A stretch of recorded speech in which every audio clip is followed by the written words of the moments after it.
मैं आपको बस ये बता रहा था कि ये 4 चीज़ों को डिस्टर्ब करने के लिए अगर किसी भी प्रकार से आपका मन और कोई व्यक्ति या कोई भी सिचुएशन अगर करती है, तो ये माया का साक्षात अवतार है।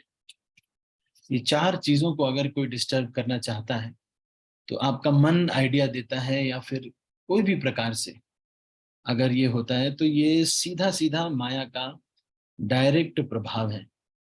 अगर मन ये कहता है या किसी भी कारण से ये कहता है कि मॉर्निंग में ब्रह्म मुहूर्त में ध्यान पूर्वक मत कीजिए जप।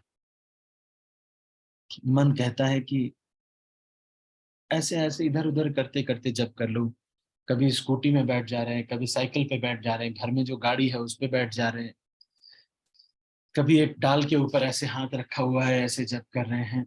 हुँ, ऐसे कैजुअल जप की बात नहीं है। माया ये 4 चीज़ें करवाना चाहती है, भक्तों का संग छुटवाना चाहती है। प्रचार का मतलब केवल इतना ही नहीं है कि केवल नए लोगों को जोड़ना। जो पुराने भक्त हैं, उनको बनाए रखना भी एक प्रचार है। तो माया देवी का साक्षात अवतार है वो वाला आइडिया जो कि कहता है कि प्रचार ज़्यादा मत बढ़ाओ। हुँ? और माया देवी का एक और चीज़ दुश्मन है, वो है अनमोटिवेटेड, अनकंडीशनल, अनइंटरप्टेड सर्विस।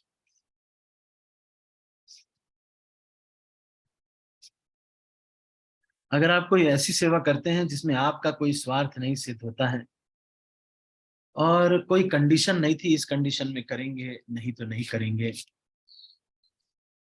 और उसको लगातार कर रहे हैं, तो माया देवी चाहेगी कि ये सेवा रेगुलर ना हो।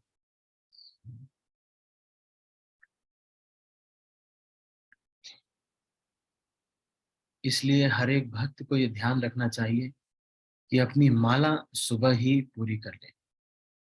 तो जो भक्त आज नहीं कर पाए हैं, ज्योति ज्ञानी माता जी, ज्योति ज्ञानी माता जी ने कर लिया है,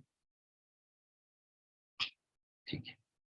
लक्ष्मी माता जी, राजू प्रभु, उत्तम बिरादर माता जी। तो कुछ लोग ऐसे हैं जिनका हेल्थ रीजन है या फिर किसी कारणवश नहीं कर पाते हैं, कुछ आपको शेड्यूल में चेंज करना पड़ेगा।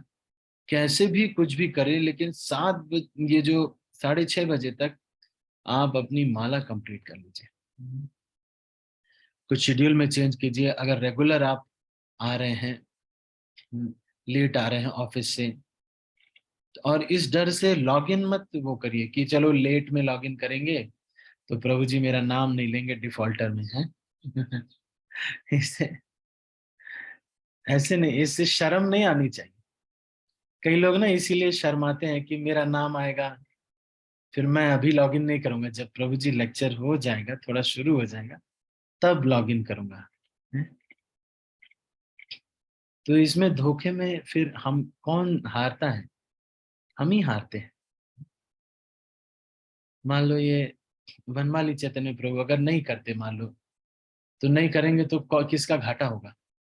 दिन भर माया देवी ना ना ना ना ना परेशान करती रहेंगी।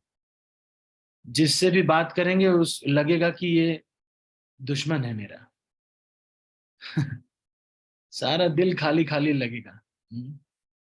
इसलिए सुबह ही 16 माला करने का प्रयास करना चाहिए, है ना राजू प्रभु, लक्ष्मी माता जी, उत्तम बिरादर माता जी, थोड़ा ध्यान रखिए, है ना।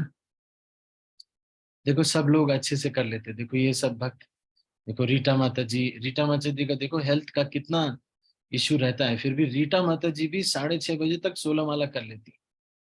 देखो आप लोगों से, आप लोग रीटा माता जी से बात करो तो आपको पता चलेगा क्या क्या प्रॉब्लम है। हम्म? लेकिन कैसे कैसे करके कर लेती है 16 माला है? तो फिर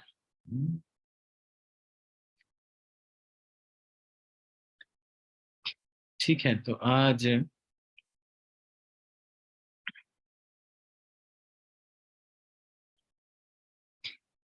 कात्यायनी व्रत शुरू हो रहा है। श्रीमद् भागवतम के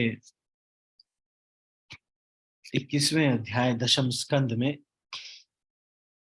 20 श्लोकों में यह बताया गया है किस तरह से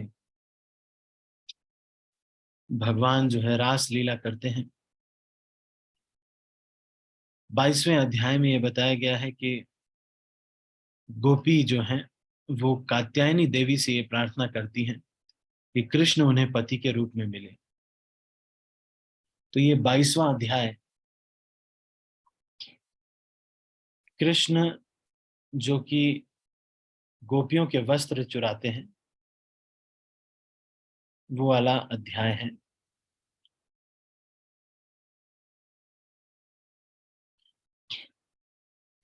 तो उस लीला को हम थोड़ा सा पढ़ेंगे, आप सब ध्यान पूर्वक सुनिएगा। क्या लीला हुई थी जब भगवान ने गोपियों के वस्त्र चुराए थे। तो पुराने समय में बहुत छोटी उम्र में विवाह हो जाता था। तो गोपियां जो थी, जो कि अभी विवाहित नहीं थी, वो सब ये चाहती थी कि मेरा विवाह कृष्ण से हो जाए। तो कात्यायनी देवी का इनको पता चला कि कात्यायनी देवी जो है इनको वरदान दे सकती। तो अच्छा पति प्राप्त करने के लिए कात्यायनी देवी की पूजा की जाती है और शिव जी की भी पूजा की जाती है।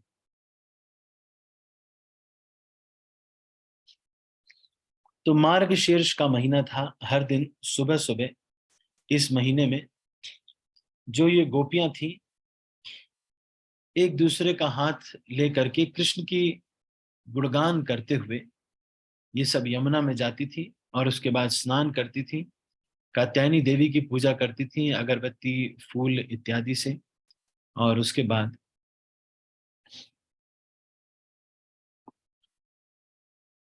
ये आग्रह करती थी देवी से कि उन्हें कृष्ण पति के रूप में मिले। एक दिन ऐसा हुआ कि गोपियों ने अपने वस्त्र नदी के किनारे छोड़ करके भगवान के गीत गाते हुए पानी में खेलने लगे।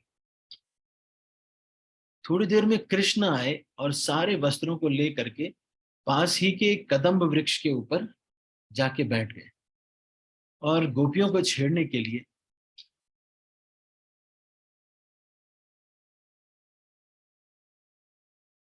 उन्होंने कहा कि इतनी सारी तपस्या तुम लोगों ने की है, इस वजह से तुम इतनी थक गई हो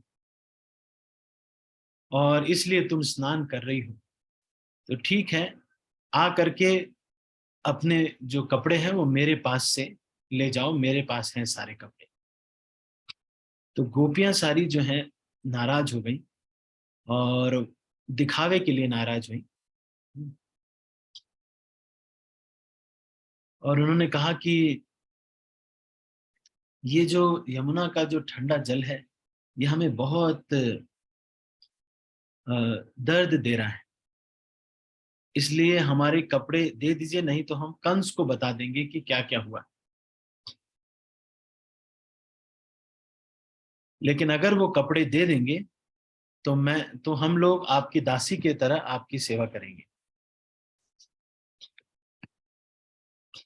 कृष्ण ने कहा कि हमें कंस का कोई भय नहीं,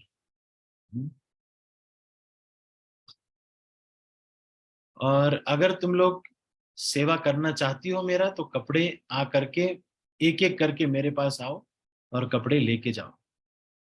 तो ये बहुत छोटे उम्र की गोपियां हैं। पुराने समय में 7-8 साल में, 9 साल में विवाह हो जाता था। जब राम जी का विवाह हुआ था तो राम जी 13 साल के थे और सीता मैया 9 साल की थी। तो पुराने समय में इस तरह से विवाह हो जाया करता था जल्दी।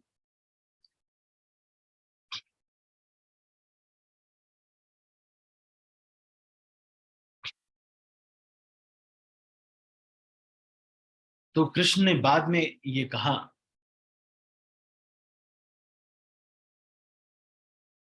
जब ये गोपियां बाहर आ गई और अपने अंगों को ढकते हुए वो कृष्ण के सामने आ गई। तो कृष्ण को उनके ऊपर प्रेम तो आया, दया भी आई, लेकिन फिर उसके बाद कृष्ण ने कहा कि क्योंकि तुमने निर्वस्त्र होकर के स्नान किया है, इसलिए देवताओं के प्रति तुमने अपराध किया है। तो पूरी तरह निर्वस्त्र होकर के स्त्रियों को, पुरुषों को, किसी को भी स्नान नहीं करना चाहिए। स्नान करने की विधि यह है, स्त्रियां और स्त्रियों के लिए भी यह है कि कुछ वस्त्रों के साथ स्नान करना चाहिए। पुरुषों को एक दो गमछे इस्तेमाल करने चाहिए। एक गमछा उनको अपने नीचे अंगों पर लगाना चाहिए, दूसरे गमछे से ऊपर का शरीर कवर करना चाहिए। जब स्नान करने लगे तो ऊपर का जो सूखा गमछा है उसको टांग दें कहीं पर, और नीचे वाले जो जो गमछा है उसके साथ स्नान करें। और उसके बाद जब स्नान कर लें तो वो सूखा गमछा पहन लें, और शरीर को पोंछने के लिए जो गीला वाला गमछा है उसको, उसके पानी को निकाल करके उससे अपने शरीर को पोंछे। और फिर जब लौट के आने लगे तो उसी गमछे से अपने शरीर को लपेट करके आए। तो ये वैदिक तरीका है। श्रील प्रभुपाद इस तरह से स्नान किया करते थे। कभी कभी श्रील प्रभुपाद ये भी करते थे कि वो गमछा पहन करके फिर कोई भक्त उनकी मसाज किया करते थे सरसों के तेल से, हरीशौरी प्रभु इत्यादि, और उसके बाद फिर श्रील प्रभुपाद स्नान किया करते थे। तो इस तरह से उन्होंने कहा कि तुमने निर्वस्त्र स्नान करके देवताओं के प्रति अपराध किया है, इसलिए तुमको अभी हाथ जोड़कर प्रणाम करना चाहिए, तभी तुम्हारी तपस्या को पूरा फल मिलेगा। तो गोपियां बेचारी सीधी सादी थीं, और वो जो भी कृष्ण कहते वो उसका आदेश का पालन करने लगी। और कृष्ण इस तरह से उनसे प्रसन्न हुए और उसके बाद उनके कपड़े दे दिए। पर क्योंकि कृष्ण ये जानते थे कि ये सब कात्यायनी देवी की जो उपासना कर रही हैं वो मुझे ही पति के रूप में प्राप्त करने के लिए कर रही हैं,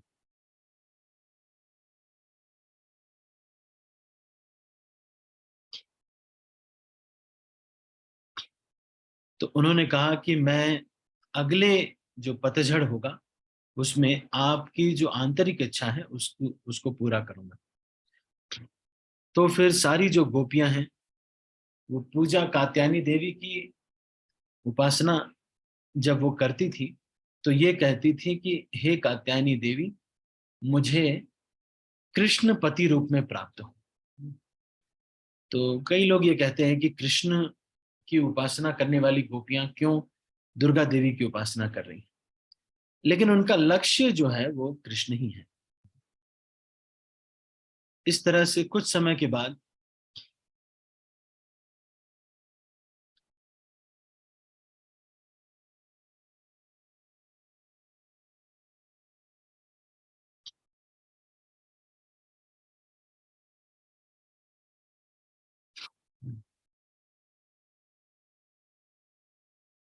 फिर थोड़ी देर बाद सारे जो लड़के हैं, मित्र हैं कृष्ण के, वो सब गर्मी से आप्लावित होकर के आते हैं कृष्ण के पास, और सब एक पेड़ के नीचे,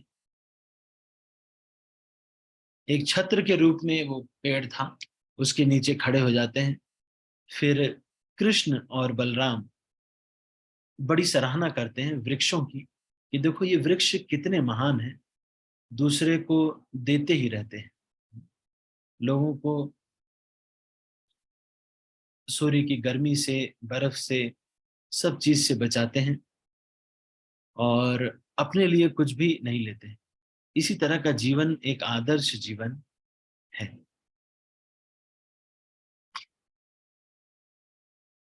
फिर सारे के सारे जो ग्वाल बाल थे वो सब यमुना में गए और वहां पर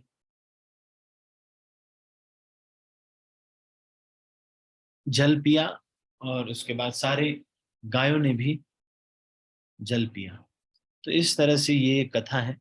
श्रीमद् भागवतम के दशम स्कंद के 22वें अध्याय में ये श्लोक है, ये कहानी आती है।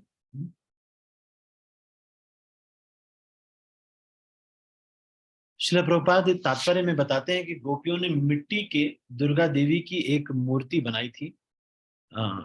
छोटी बच्चियां थी, तो मिट्टी की एक दुर्गा देवी की मूर्ति बनाई थी और उन्हीं को पान, अगरू इत्यादि अर्पित करते थे।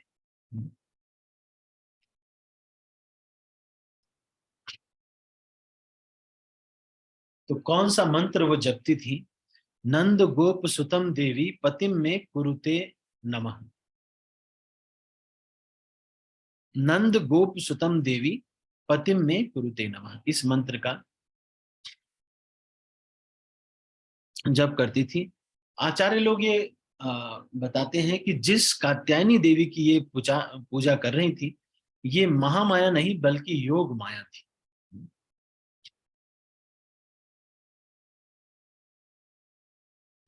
तो श्रुति और विद्या के रूप में नारद पंचरात्र में श्रुति और विद्या, ये दो माता जीज हैं जो नारद पंचरात्र में दो किरदार हैं, जिनके बीच में ये संवाद होता है, जिसमें ये बताया जाता है कि ये योग माया जो है ये कब कार्य करती है और महामाया कब कार्य करती है।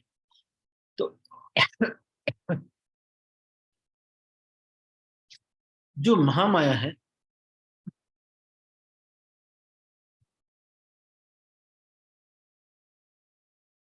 वो कब कार्य करती है और योग माया कब कार्य करती है, इसके बारे में नारद पंचरात्र में श्रुति और विद्या के बीच में ये जो संवाद है।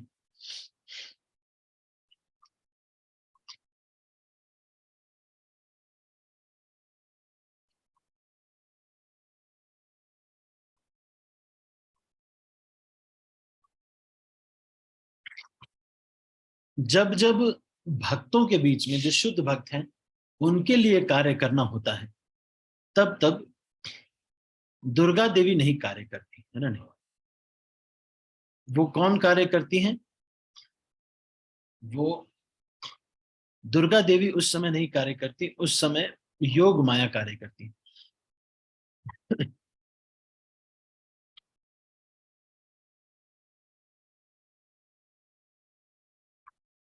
तो ये जो सुभद्रा देवी हैं या एक एक नम्स देवी हैं, इनकी उपासना, जो कि कृष्ण की बहन है, इनकी उपासना ये जो वृंदावन में गोपियां कर रही हैं।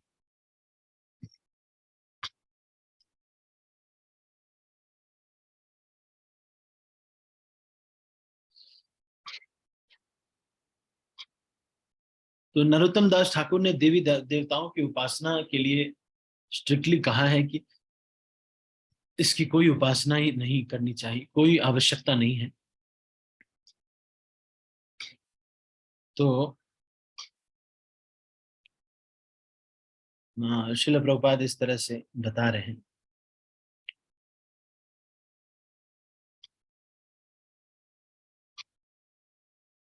और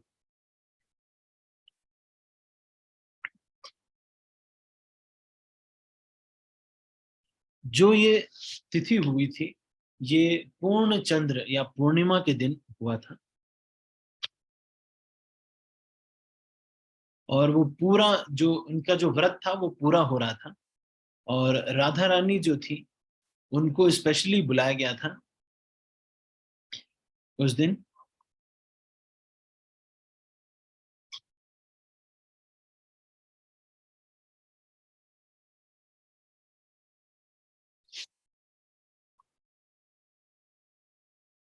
पुराने समय में ये होता था कि इस तरह का एरिया होता था, वो मतलब स्त्रियों का जो स्नान करने का एरिया अलग था, पुरुषों का स्नान करने का एरिया अलग था। तो वो बड़ा ही कवर्ड होता था, ऐसा नहीं था कि, तो वहां पर अक्सर ही इस तरह से स्नान जो है माताएं अलग एरिया में किया करती थी। आजकल इस तरह का घाट नहीं है, पहले ऐसे होता था।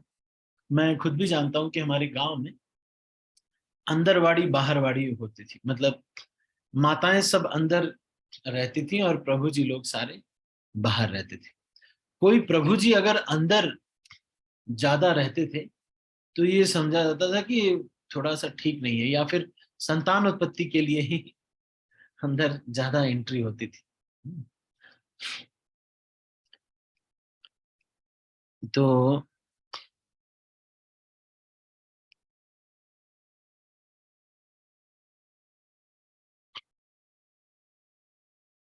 जो मित्रों के बारे में यहाँ पर वर्णन किया जा रहा है, जो कृष्ण के मित्र आए थे, वो सभी वो मित्र थे जो कि बहुत छोटे थे। 2 या 3 साल के दोस्त जो थे, वो सब जो थे वो स्त्री पुरुष के बीच में भेद नहीं जानते थे, तो वो सब वहां पर गए थे। इसलिए चले गए थे कि ये लोग कृष्ण के बिना रह नहीं पाते थे, इसलिए ये सब जो बच्चे थे, ये छोटे बच्चे, ये पीछे पीछे कृष्ण के चले गए थे।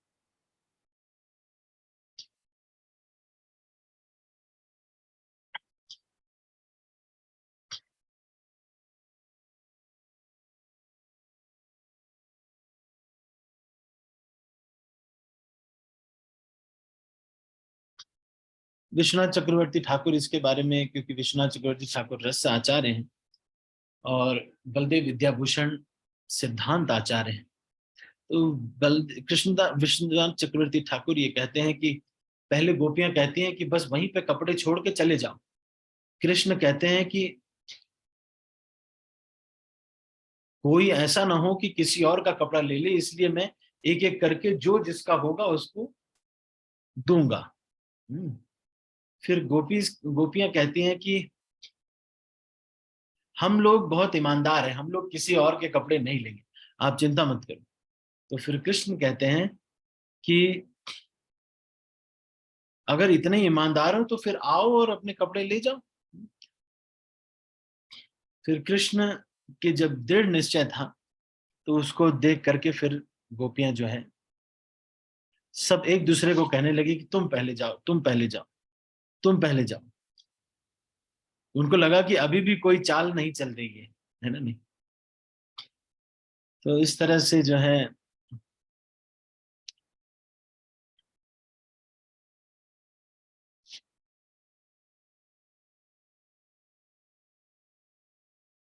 बाद में कृष्ण कहते हैं कि देखो, अब तुम लोग आपस में बस इसी नोक झोंक में लगी रहोगी, तो मैं क्या करूंगा, सारे कपड़ों को बांध करके एक बढ़िया झूला बनाऊंगा, और क्योंकि मुझे भी थोड़ा लेटने का मन हो रहा है, अब मैं रात भर जागा हुआ हूं, इसलिए मैं इसी झूले पर सो जाऊंगा। फिर गोपियां कहती हैं कि आप तुम्हारी गायों के ध्यान नहीं दोगे, गाय को तो घास खाना है, और कहाँ चली गई होंगी, किसी गुफा में चली गई होंगी। तो फिर कृष्ण कहते हैं कि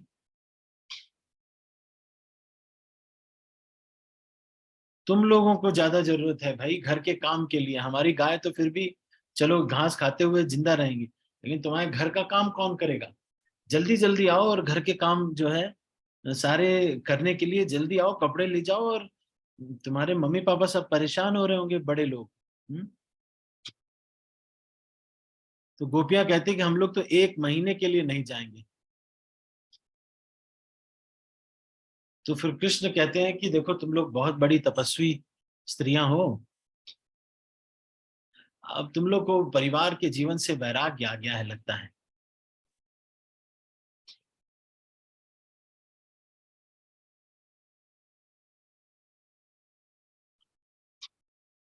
तो तुम लोगों के इस वैराग्य को देख करके मुझे भी वैराग्य आ रहा है, और मैं भी ये चाहता हूं कि मैं भी तुम लोगों के साथ इस व्रत को करूं।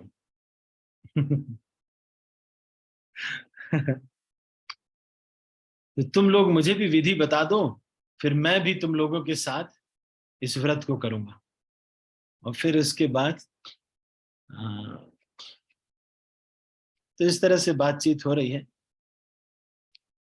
और गोपियां बहुत कांप रही हैं क्योंकि पानी बहुत ठंडा है। हम्म।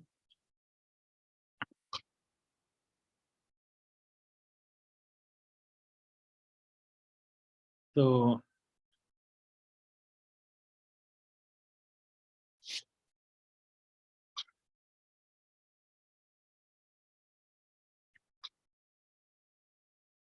इस तरह से ये 30 श्लोकों में है, तो हम इसको पूरा पढ़ेंगे तो बहुत समय हो जाएगा। श्रील प्रभुपाद अपने तात्पर्य में ये कहते हैं कि एक स्त्री केवल अपने पति के सामने ही पूरी नग्न हो सकती है। तो ये पूर्ण नग्न अवस्था में अगर कोई स्त्री किसी पुरुष के समक्ष है, तो वो अपने पति के समक्ष ही वो ऐसा हो सकती है। तो इसलिए क्योंकि कृष्ण को के रूप में, कृष्ण को पति के रूप में वो प्राप्त करना चाहती थी, इस तरह से कृष्ण ने उनकी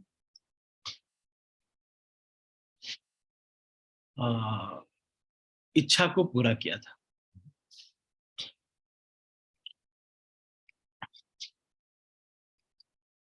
तो कृष्ण इसमें एक, जो राधानाथ स्वामी महाराज वगैरह और जो अलग जो बड़े गूढ़ रहस्य बताने वाले आचार्य लोग हैं, वो लोग ये बताते हैं कि कृष्ण जो है पूरा समर्पण चाहते हैं।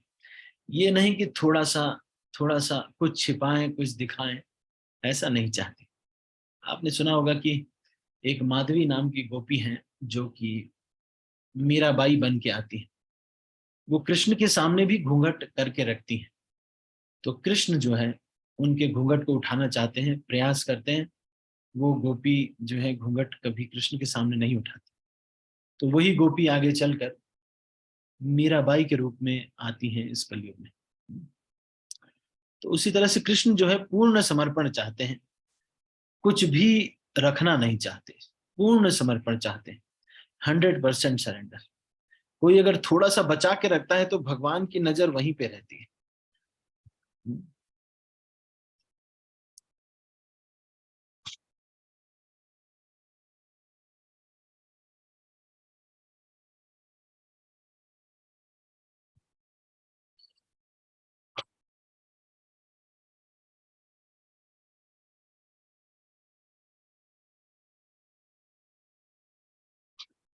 तो आप देखेंगे लेकिन कि कृष्ण जो कि इस तरह के कार्य कर रहे हैं, प्राकृत सहजिया लोग इसको ये कहते हैं कि ऐसा ही भक्ति हमें भी करनी चाहिए।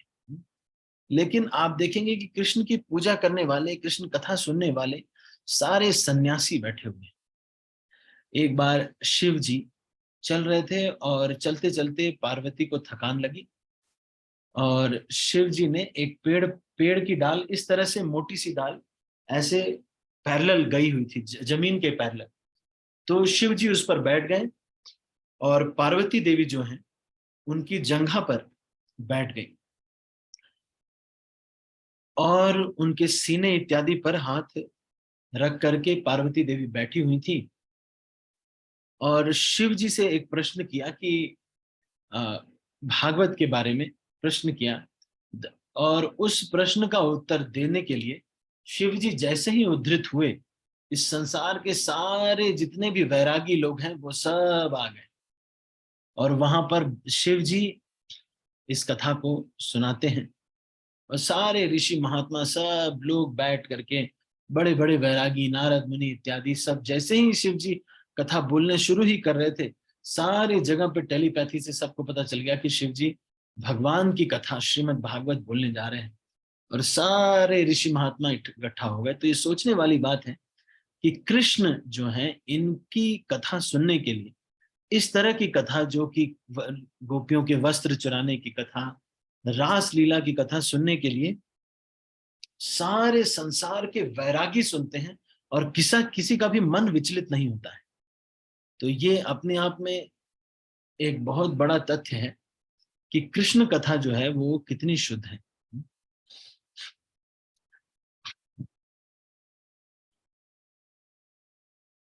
तो इसलिए चैतन्य महाप्रभु के रूप में जब कृष्ण भक्ति करने के लिए, भगवान दिखाने के लिए आए, तो वो पूरी तरह से एक सन्यासी के रूप में रहे।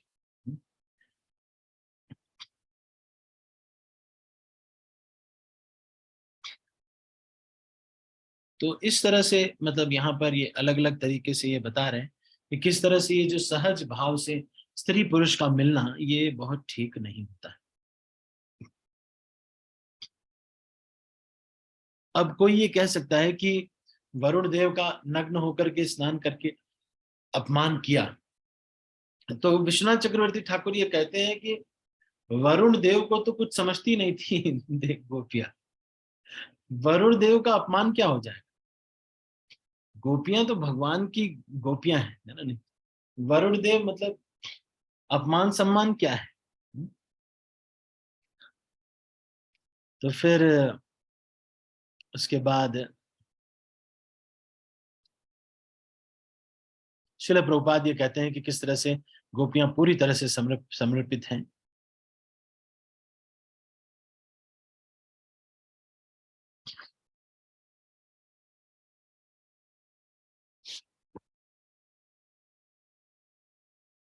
एक चौराष्टकम नाम का एक है जिसमें कि ये कहते हैं कि भगवान अपने भक्तों का मन भी चुरा लेते हैं, सारा धन वैभव भी चुरा लेते हैं, और अकंचनी कृत्य कर देते हैं, मतलब एकदम भिखारी बना देते हैं अपने भक्त को।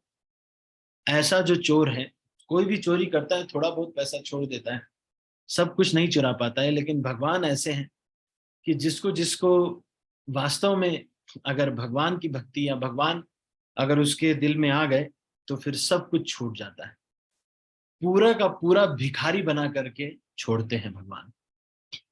न घर बार, माता पिता, पति पत्नी, सब छुड़वा देते हैं भगवान। ये वास्तविक कृपा है। ये ऐसे चोर, स्पेशल चोर हैं, सबसे बड़े चोर इस दुनिया में भगवान श्री कृष्ण हैं, जो कि अपने भक्तों के सारे पापों को चुरा लेते हैं और हृदयों को भी चुरा लेते हैं। तो फिर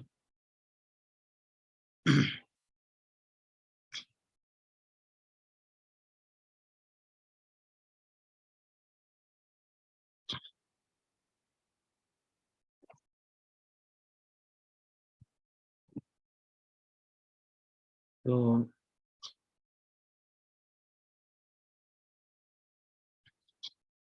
इसी तरह से ये जो है अध्याय है जिसमें कि गोपियों के बारे में चर्चा होती है, किस तरह से उनके वस्त्र चुराकर।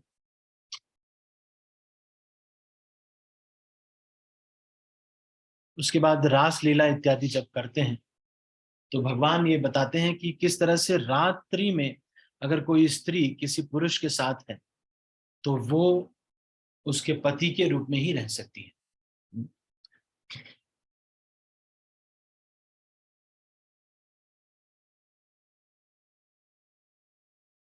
तो ये जो है लीला हुई थी, और अंत में जो लीला हुई जिसमें पेड़ों के बारे में बताया, इसी अध्याय में वो भी आता है। भगवान के जो मित्र हैं, अंशु, स्तोक कृष्ण, श्रीदाम, सुबल, अर्जुन, वृषभ, ओजस्वी, देवप्रस्थ, वरुथाप, ये सब जो मित्र हैं, ये सब साथ में जो आए हैं, उनको भगवान ये बता रहे हैं कि देखो अच्छा जीवन, भगवान थोड़ा सा एज में उनसे बड़े हैं, तो ये उनको बता रहे हैं कि देखो सबसे अच्छा जीवन इन पेड़ों का है, जो कि दूसरों के लिए ही अपना सब कुछ न्यौछावर कर देते हैं, इसलिए इनका जन्म धन्य है।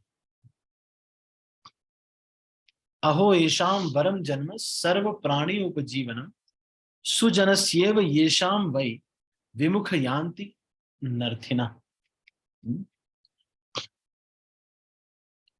और फिर इसके बाद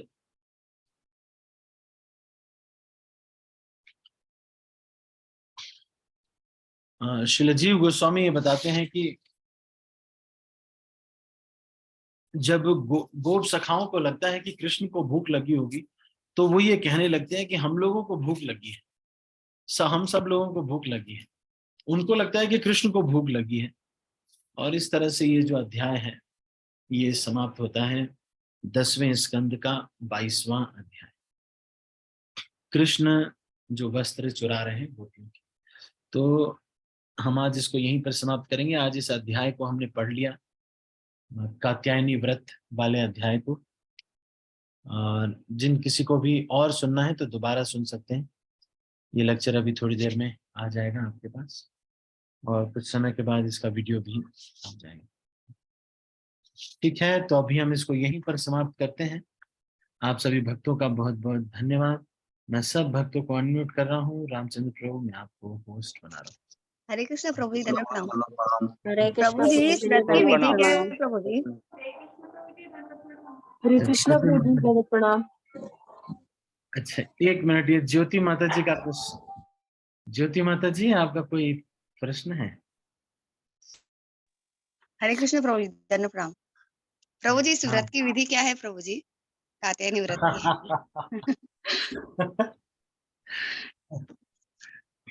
आपका तो विवाह हो गया है। हो गया है, फिर भी चलो, कृष्ण को तो पाना है ना प्रभु जी, उनका प्रेम तो पाना है ना। हाँ तो वो ये वाला विधि हमारे लिए आचार्यों ने नहीं रिकमेंड किया है ना। जो हमारे लिए आचार्यों ने रिकमेंड किया है उसको, मैंने आपको एक दिन कहानी सुनाई थी ना, कि जब युधिष्ठिर महाराज के यक्ष ने पूछा, कहाँ पंथा, रास्ता कौन सा जाना है हमें, बहुत सारा रास्ता है। तो कहते हैं, महाजनों ये न गतः सपंथ। जैसा आचार्यों ने किया, भक्ति विनोद ठाकुर ने किया, जो विभिन्न आचार्यों ने किया, और आजकल जो मार्गदर्शन के लिए हमें जो गुरु मिले हैं, वो जैसा बताते हैं आज के समय के अनुसार, ये बड़ा सेफ रास्ता है। तर्को प्रतिष्ठा मतयो विभिन्ना, नासा ऋषिर यस्य मतम न भिन्ना। बहुत सारी किताबें हैं, बहुत सारे भिन्न भिन्न मत हैं, बहुत सारे ऋषि महात्मा हैं, तो कौन से रास्ते पर जाएं? महाजनों ये न गतः सपंथा। तो जो जैसा हमारे आचार्यों ने किया है वैसा करके, हमारे लिए सबसे मुख्य आचार्य कौन है? श्रील प्रभुपाद। मान लीजिए भक्ति सिद्धांत सरस्वती ठाकुर ने बहुत सारे ऐसे कार्य किए होंगे, लेकिन उन कार्यों को भी हम जो है क्या करते हैं, नहीं करते। हम वही कार्य करते हैं जो सारे आचार्य भी करें और श्रील प्रभुपाद भी उसको अनुमोदित। जैसा श्रील प्रभुपाद ने बताया वैसा करना चाहिए। ठीक है माता जी, ओके, ठीक है। तो अभी सबको अनम्यूट कर रहे हैं। हरे कृष्ण, सबका बहुत बहुत धन्यवाद। श्रील प्रभुपाद की जय। जय हरे कृष्ण प्रभु जी, दंडवत प्रणाम। हरे कृष्ण प्रभु जी, दंडवत प्रणाम।